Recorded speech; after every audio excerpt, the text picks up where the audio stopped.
سلام البنات، نتمنى تكونوا بخير وعلى خير وفي فيديو جديد على قناتي وقناتكم كويزين ام نضال. والفيديو ديالنا هو الكيك، وكنعتذر انني عطلت عليكم. هو الكيك اللي شاركت معكم اولا كنت قلت لكم غادي نحط لكم يعني فيديو بوحدو في الفيديو اللي كنت شاركت معكم، يعني كيفاش حضرت اولا التحضيرات اللي حضرت للضيوف ديالي. كان وجدت هذا الكيك، وفعلا كيك اللي كيجي رائع رائع جدا. ماشي كيك عادي، فهو مويلو، يعني لو كيك ديالنا كيجي مويلو. وهاد الوصفه انا عندي في الموقع، هي اللي كتشوفوا الان في الصوره، يعني شحال هادي منزلاها في الموقع بالصور. ووصفه اللي كتجي رائعه رائعه جدا، وانا كنديرها بزاف لانه كتعجبني. يعني واحد التجانس ديال المويلو مع لا كريم اللي كنديرو كتجي رائعه. وكنأكد لكم ان هاد المويلو الا حضرتوه وحطيتوه يعني لوليداتكم او للضيوف ديالكم، فما كيرجع فيه حتى شي طرف، لانه فعلا كيجي رائع جدا. فما نزلتوش لكم يعني مع الفيديو لانه باش ما يجيناش الفيديو طويل. وفي نفس الوقت قلت باش نعاودو لانه خصني نقطعو لكم مع في الفيديو كما قلت لكم، يعني تقطع تكال تسالى. دونك باش نصور لكم هكا مقطع، فعاودت حضرته مره اخرى. فغادي نخليكم دابا مع المقادير، طريقه التحضير وفرجه ممتعه.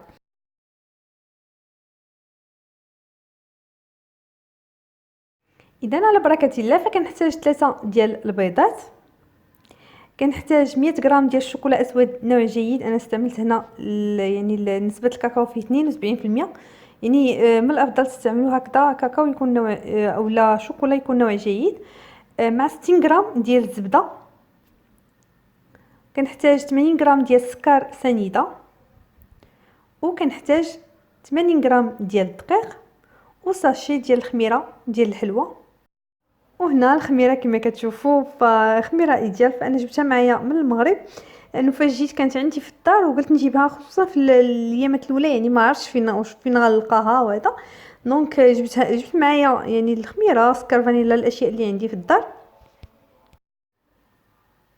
وانا كنفضل هكا هاد الخميره ايديال على النوع الاخر. المهم انا هنا ملي جيت لقيتها يعني موجوده في اش ماركت. يعني البنات اللي في فرنسا راه كتكون في اش ماركت، وكاينه عند الناس اللي كيبيعوا يعني هادشي ديال المغرب، يعني دوك لي بازار راه كتلقاوها عندهم.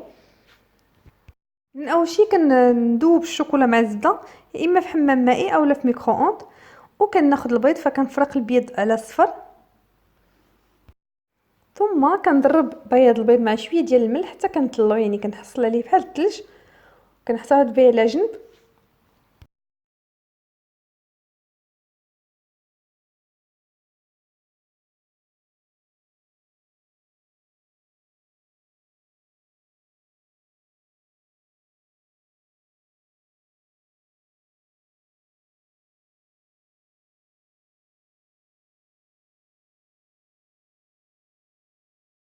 وكناخذ اصفر البيض كنضربو حتى هو مع السكر سنيده، وهنا كنضربو يعني حتى كيبيض اللون ديالو.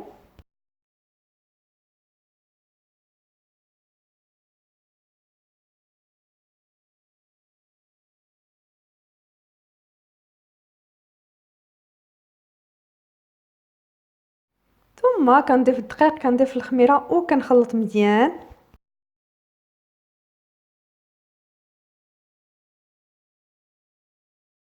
وكنبدا نضيف خليط ديال الشوكولا والزبده تدريجيا. هنا تكون شويه نزله الحراره ديالو باش ما يطيبش لينا البيض، وانا كنضيفو بشويه بشويه، كنبدا نخلط مزيان.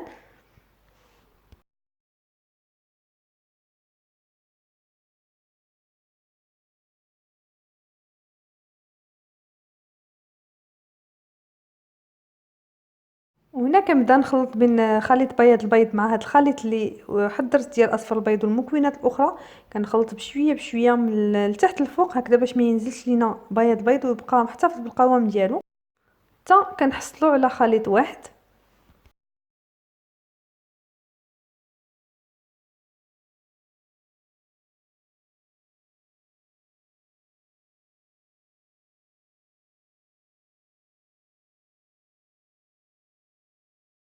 كنكبوا الخليط ديالنا في مول اللي كنكونوا دهناه بالزبده اولا الزيت ورشينا الدقيق.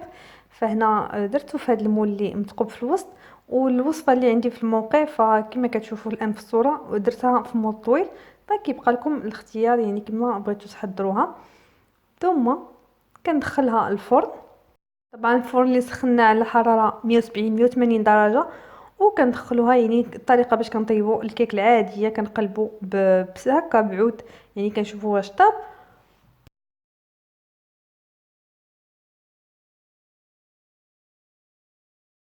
ومني كنخرجوا الكيك ديالنا من الفرن فكنقلبوه هكذا في شبكه،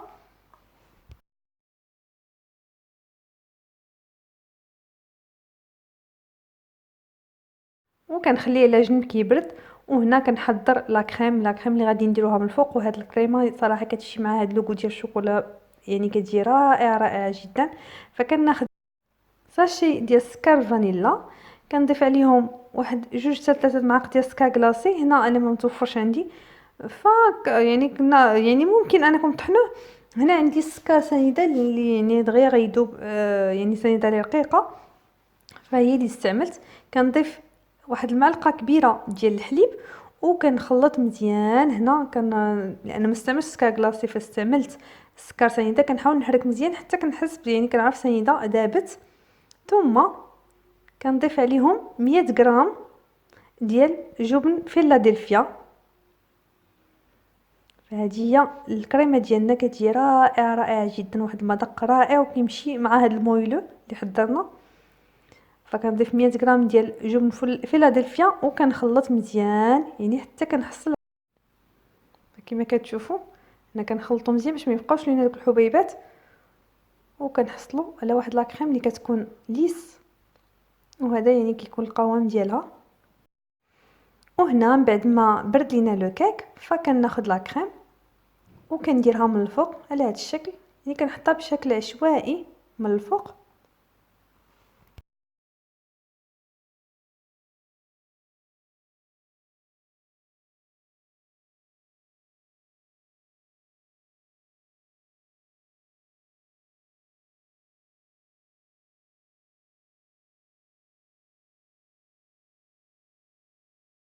ثم كناخذ شوكولا اسود اللي كندوبو في ميكرووند اولا في حمام مائي. نبدا نشكل هكذا خطوط فوق لا كريم.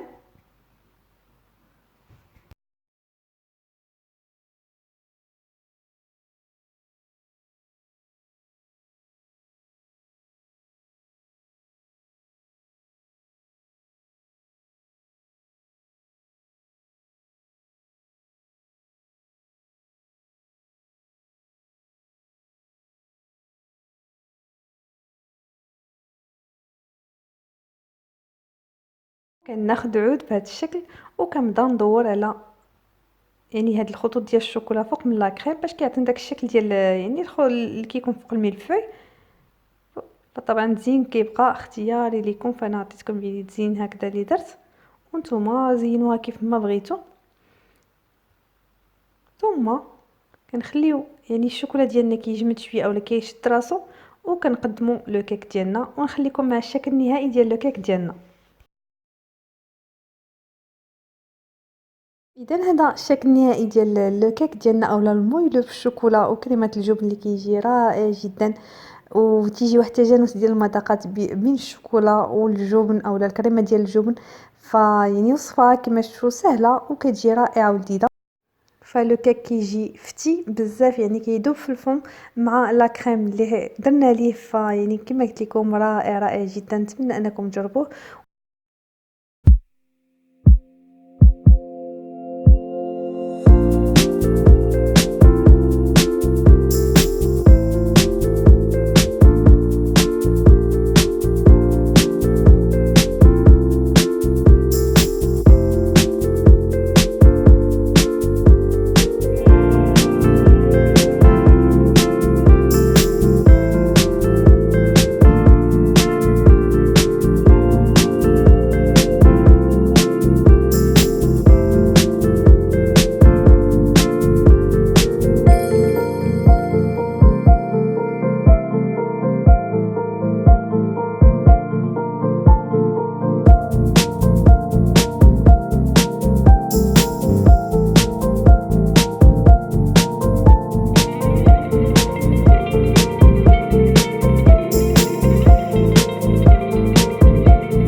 هكذا كنكون وصلنا للنهايه ديال الفيديو. نتمنى ان هاد الوصفه تعجبكم، ولا عجبكم الفيديو ما تنساوش تخليو لي لايك، تعليق، اشتراك في القناه، وايضا مزيد من الوصفات زوروا الموقع اللي هو www.cuisineomnida.ma. ما تنساوش تنضموا صفحتي على الفيسبوك اللي هي شيوس اومنيدال سواء بالعربيه ولا فرنسيه، وايضا متابعه حسابي على الانستغرام اللي هو كويزين اومنيدال. والى فيديو اخر ان شاء الله، دمتم في رعايه الله.